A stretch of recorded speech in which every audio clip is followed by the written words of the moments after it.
Thokoza-ke ndawo yamakhosi amakhulu. Ngiyanibikelela ingane zakuthi nginibikelela ingane zedlozi. Kuphi nakuphi la wanifikelela khona YouTube channel yami nalabo abasanda ukubona. Makhosi amakhulu-ke namhlanje-ke sizawukhuluma kakhulu ngengubo emhlophe nangojazi omhlophe. Lana-ke ingane zakwethu ngicela ukuthi-ke ulalelisise lana into nje ebalulekile le kakhulu. Before I do that, ngizocela ukukhuluma lana ukuthi please don't forget to go on the comment section. Ukhulume nje and watch this video up until the end. Please do subscribe, like the video and share it kwabanye nakwabanye. And futhi-ke uma ngingachazisanga kahle waneliseka, cha ngizoke ngiphinde nje ivideo sengocacisela okanye ngucacisele lapha ku comment section. Ngoba isikhathi esiningi ngivamise ukukhuluma izinto ezisuke zisobala nezinto kuyizona ezi-important ukuthi uzazi. Okunye kusuke kuyimfihlo yetho ngonomuntu, cha bandla angikhulumi uyongixolela. Le ngubo engizokhuluma ngayo umNazaretha. Nayi ime kanje, abantu bayibona nakho indlela ethunge ngayo. Nakho isimo sayo. Ngiyaye ngithande-ke mina umNazaretha osuka kanje, othungiswe ngale ndlela endala, hhayi ngale ndlela yamanje.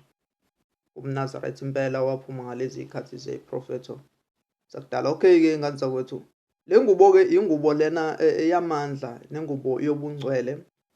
Le ngubo iqoqa imimoya yonke futhi iyona esuke ivamise, ikakhulukazi umNazaretha uvamise ukusetshenziswa uma kubhajadiswa wamukela umoya. Umoya wakho ukwehlelekele lana, umoya omuhle kakhulu,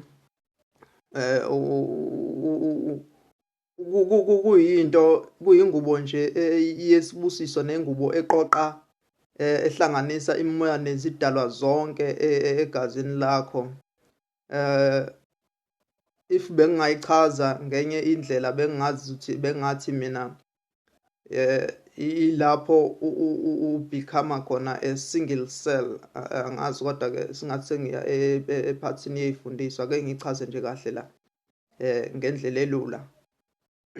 Lana-ke including nejazi, ijazi lapho usuke unikezwe khona amandla asuke emakhulu, and futhi lana it's one of the creator all the colors of amajazi ongawacabanga khona emhlabeni.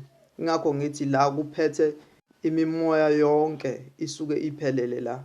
Ingakho le ngubo kubalekile ukuthi ubhajadiswe ngayo uma ngabe uya emanzini uyobhajadiswa enkonzweni. Uthola ukuthi amabandla amaningi ayaphathe wona, ikakhulukazi lamabandla akamoya, njenganakithi eZiyoni, noma-ke nje kungesona-ke zodwa iZayoni ezenze njalo.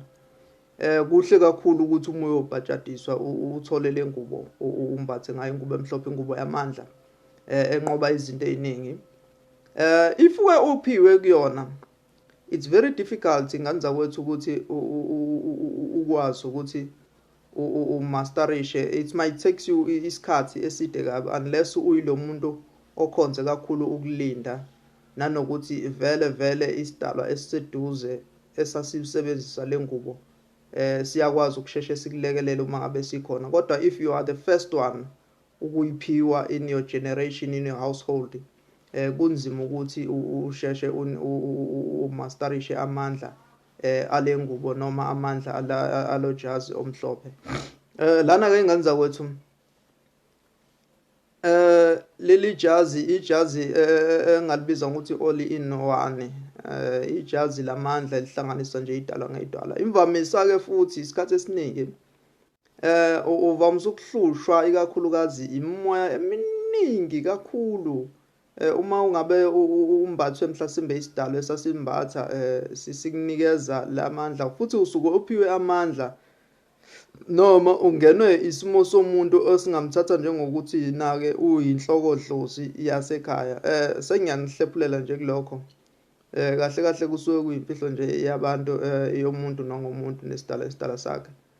Ikakhulukazi-ke lapho usuke usuphiwa khona ujazi kahle ngiqondise kulabo abasuke benojazi. Uma uphiwe futhi ukusebenza ngayo noma ukusebenza ngalo, ilapho-ke osuke uphiwe khona amandla amakhulu. Angeke ngikwazi ukuchaza kakhulu yonke into ngayo. Nizongixolela-ke nje nganzakwethu lana ke kodwa ke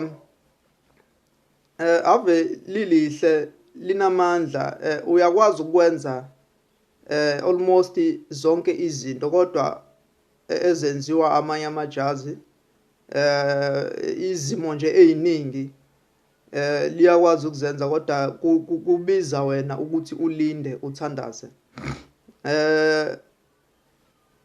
Next time ngiyoke nginifake nekisele nje ngami ukuthi ngikusho lokho ngane, kodwa kwamanje nje nganzakwethu ngiyabonga, ngicela ukuthi ke ngiphelelana ndawo makhosi amakhulu, amen.